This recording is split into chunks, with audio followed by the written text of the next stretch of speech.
अस्सलाम वालेकुम दोस्तों, this is me Shaji Ali from Shaji Ali fitness. दोस्तों, हमसे सीमी उमैर ने पूछा था कि can we do keto during pregnancy, which diet can be follow during pregnancy, कि क्या प्रेगनेंसी के दौरान जो है हम कीटो फॉलो कर सकते हैं कि नहीं।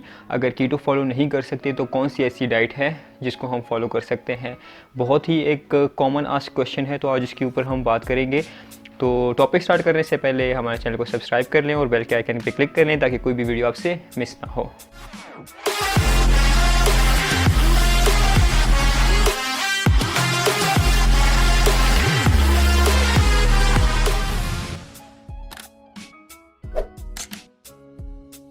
दोस्तों, सबसे पहले जब हम कीटो डाइट पे बात करते हैं तो हम उससे रिलेटेड डिफरेंट रिसर्चेस के ऊपर बात करते हैं जब भी हम कीटो डाइट को फॉलो करने की बात करते हैं।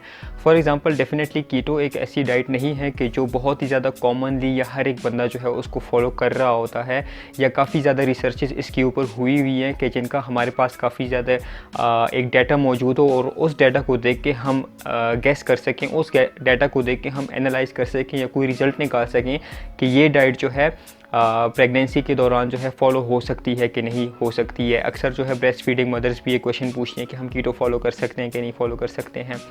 देखिए, बाकी कीटो जो है डेफिनेटली एक न्यू डाइट है। न्यू डाइट तो नहीं है, पहले भी काफ़ी ज़्यादा लोग इस्तेमाल कर चुके हैं, करते रहते हैं, लेकिन इसको नाम कीटो का दिया गया है। लेकिन जहाँ पर इसकी रिसर्च की बात करते हैं तो रिसर्च काफ़ी ज़्यादा लिमिटेड है। अभी भी जो है काफ़ी ज़्यादा लोग जिनको हम पर्सनली फॉलो करते हैं, या जो लोगों का डाटा एनालिसिस हम पढ़ते हैं, या वहाँ लोगों का डाटा जब हम देखते हैं कि किस तरह के जो है वो रिएक्शंस आ रहे हैं या कौन सी चीज़ जो है हमें देखनी पड़ रही है, तो उनसे हम गैस कर सकते हैं कि उनको हमें कौन से टेस्ट करवाने हैं या कौन कौन सी चीज़ें जो है हमने उसे फॉलो करवानी है, कौन कौन सी चीज़ें टेस्ट बिफोर टेस्ट हम देखते हैं, कौन कौन सी चीज़ें जो है फॉर एग्जांपल 2-3 हफ्ते के बाद जब उनसे टेस्ट करवाते हैं, वो चीज़ें देखने के बाद हम उनकी डाइट में से कट आउट कर लेते हैं कि ये चीज़ें आप नहीं यूज़ कर सकते। फॉर एग्जांपल, अगर किसी का कोलेस्ट्रॉल ज़्यादा आ गया है तो हमें पता है कि कौन कौन सी चीज़ें जो है हम उससे हटा के उनका कोलेस्ट्रॉल लेवल जो है हम वापस नॉर्मल रेंज में जो है लेके आ सकते हैं। या फॉर एग्जांपल किसी का क्रेटिनिन लेवल काफ़ी ज़्यादा हाई आ जाता है, या यूरिक एसिड काफ़ी ज़्यादा हाई आ जाता है। लेकिन ये चीज़ें ज़्यादातर उन लोग को होती हैं जो 45 या 50 प्लस होते हैं, जो थोड़े से एजड होते हैं, उनको ये चीज़ें फेस करनी पड़ जाती हैं। सो उनका डाटा देखने के बाद जो है हम उसके अगेंस्ट कुछ चीज़ें कर सकते हैं, कुछ डाइट में चेंजेस कर सकते हैं कि वो चीज़ें जो है उनकी वापस हम लेवल पे ले आएँ। तो ये चीज़ें तो ऐसी हैं कि जो ऑलरेडी जो है एक्सपीरियंस कर चुके हैं, जो एक नॉर्मल पर्सन की होती हैं, जो एज के साथ जुड़ी होती हैं। तो वो चीज़ें जो है हम नॉर्मल लैब टेस्ट करवा के देख सकते हैं, या काफ़ी ज़्यादा लोगों ने इस कंडीशन में इस डाइट को फॉलो किया हुआ है, तो हमें पता होता है कि वो चीज़ें जो है नॉर्मल किस तरह करनी है, ये चीज़ें जो है नॉर्मल है एक डाइट के साथ। जहाँ पर प्रेगनेंसी की बात आ जाती है, जहाँ पे ब्रेस्ट फीडिंग की बात आ जाती है, तो उसमें प्रॉब्लम ये आ जाती है कि इससे रिलेटेड हमारे पास इतना डाटा नहीं मौजूद है कि हम किसी को बता सकें कि हाँ, आप आंखें बंद करके जो है कीटो को फॉलो करो, it's fine and you can go for it during your pregnancy stages. देखिए, अगर हम इसको एज अ वाइड एंगल, एक बड़े नज़रिए से देखें, तो यहाँ पर अगर हम इस चीज़ को देखें कि कीटो में क्या होता है कि एक सोर्स ऑफ एनर्जी से बॉडी जा रही है दूसरे सोर्स ऑफ एनर्जी की तरफ, एक बैकअप मोड की तरफ जा रही है। जब भी हम कीटो को फॉलो करते हैं तो डेफिनेटली बॉडी जो है थोड़ी सी न्यूट्रिएंट्स डेफिशिएंसी में आ जाती है, ठीक है, जिससे स्किन का अक्सर लोगों को डल होना, या फॉर एग्जांपल किसी न्यूट्रिएंट्स डेफिशिएंसी में जाना, तो उसके अगेंस्ट हम जो है कुछ सप्लीमेंट्स यूज़ करते हैं, जैसे मल्टीविटामिन हो गए, जैसे बायोटिन हो गया, ओएस्ट्रोकेयर हो गया, या ओमेगा 3 हो गया। इस तरह के जो है हम डाइटरी सप्लीमेंट्स यूज़ करते हैं। लेकिन इनको फॉलो करने के बावजूद भी जो है अक्सर लोग जो है वो न्यूट्रिएंट्स डेफिशिएंसी में चले जाते हैं, क्योंकि वो प्रॉपर पोर्शंस नहीं खा पाते, या इतनी मिकदार में एक चीज़ से हमें न्यूट्रिएंट्स नहीं मिल रहे होते हैं। तो प्रॉब्लम यहाँ पे आ जाती है कि एक नॉर्मल पर्सन जहाँ पे कुछ चांसेस होते हैं कि वो न्यूट्रिएंट्स डेफिशिएंसी में जा सकता है, तो उस सिचुएशन में हम एक ऐसी खातून को जिसको ऑलरेडी उस टाइम पे काफ़ी ज़्यादा एनर्जी चाहिए होती है, डेफिनेटली प्रेगनेंसी के दौरान एक नया इंसान, एक नया बच्चा जो है वो जन्म ले रहा होता है, and he and she also needs a lot of energy, जिसकी वजह से वो हेल्दी फंक्शंस जो है परफॉर्म कर सके। तो उन एनर्जी को पूरा करने के लिए हम उस टाइम पे जो है, पर्सनली मैं यही कहूँगा कि उस टाइम पे हम बॉडी को इस तरह रिस्क पे नहीं डाल सकते कि हम उसको जो है वो नॉर्मल सोर्स ऑफ एनर्जी से कन्वर्ट करके हम कीटोसिस पे जाएँ। समझ रहे हैं मेरी बात को, मैं क्या कहने की कोशिश कर रहा हूँ। तो उसमें जो है उसके साथ जो है रिस्क काफ़ी ज़्यादा जुड़ा हुआ है। अगर रिस्क काफ़ी ज़्यादा ना भी जुड़ा हुआ हो तो फॉर एग्जांपल साल 2 साल 3 साल बाद काफ़ी ज़्यादा लोग जब इसके ऊपर रिसर्च करेंगे, कोई प्रॉपर जो है डाटा हमारे पास जब मौजूद होगा, तब हम कुछ कह सकते हैं कि हाँ दिस इज़ पॉसिबल और या this is not possible.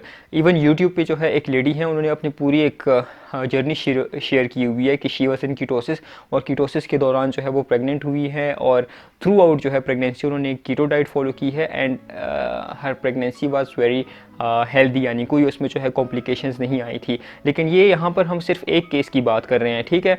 For example possible है कि एक केस ठीक हो, 90 केसेस जो है वो ठीक ना हो।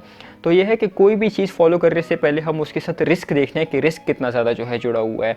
तो फॉर एग्जांपल इस सिचुएशन में आप क्या कर सकते हैं कि डेफिनेटली हम यानी फ्रूट्स को अवॉइड नहीं कर सकते हैं, हमें वहाँ से कोई ना कोई जो है न्यूट्रिएंट्स मिल रहे होते हैं। हम सब्जियाँ अवॉइड नहीं कर सकते और हम बॉडी को जो है बैकअप मोड यानी कीटोसिस में भी जो है नहीं लेके जा सकते। तो उस सिचुएशन में हम दूसरे क्वेश्चन के ऊपर आते हैं जो उन्होंने पूछा है कि भाई अगर हम कीटो जो है नहीं फॉलो कर सकते तो हम वेट लॉस किस तरह करेंगे, या जो है हम कौन सी डाइट फॉलो कर सकते हैं। तो उस सिचुएशन में हम क्या कर सकते हैं कि आप जो है वो कैलोरिक डेफिसिट की बजाय आप मेंटेनेंस कैलोरीज फॉलो करो। फॉर एग्जांपल अगर आपको 1500 कैलोरीज चाहिए तो आप 1500 कैलोरी डाइट फॉलो करो। ऑलरेडी देखें फॉर एग्जांपल अगर आपकी BMR के अकॉर्डिंग आप मैक्रोस कैलकुलेट करोगे, अगर आपको जो है चाहिए फॉर एग्जांपल 1500, लेकिन आपने 200 कैलोरीज डेफिसिट में जाने के बाद 1300 कैलोरीज फॉलो करनी है फॉर वेट लॉस।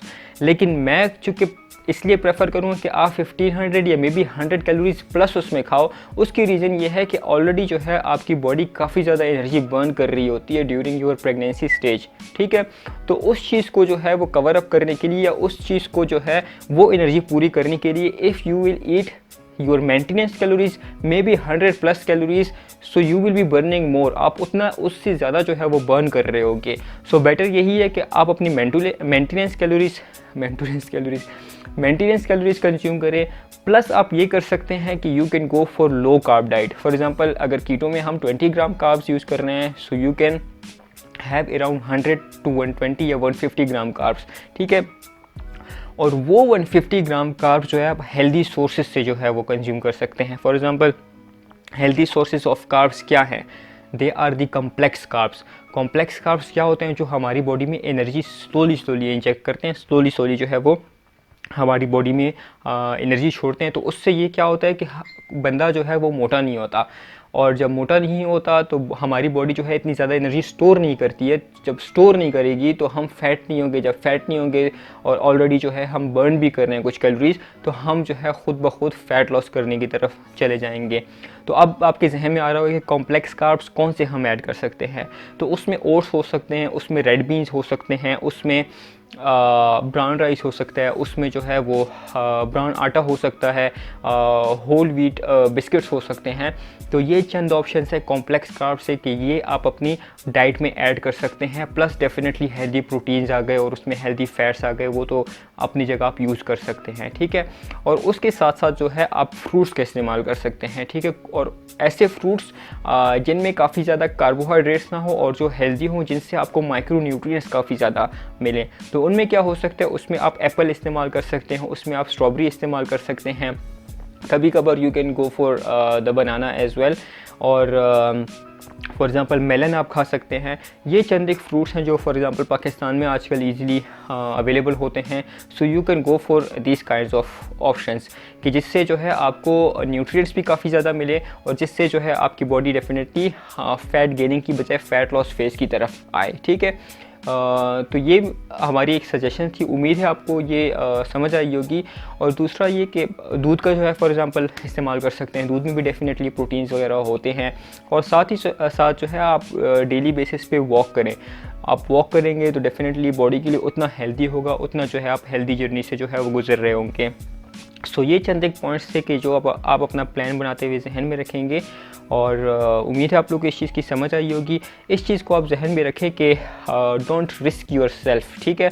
देखें आप अपने साथ जो है अपने आप को तो मे बी रिस्क में डाल रहे होगे कि हाँ यार मैं वेट लॉस के चक्कर में कीटो फॉलो कर लेती हूँ, तो लेकिन अभी इस सिचुएशन में आपके साथ साथ जो है एक और लाइफ भी जो है जुड़ी हुई है, ठीक है। सो इंसान अपने आप को तो रिस्क में डाल सकता है, लेकिन अपने साथ जो है एक जुड़ी लाइफ को जो है रिस्क में डालना वो थोड़ा सा जो है I guess it's not a good option या it's not a good idea to follow.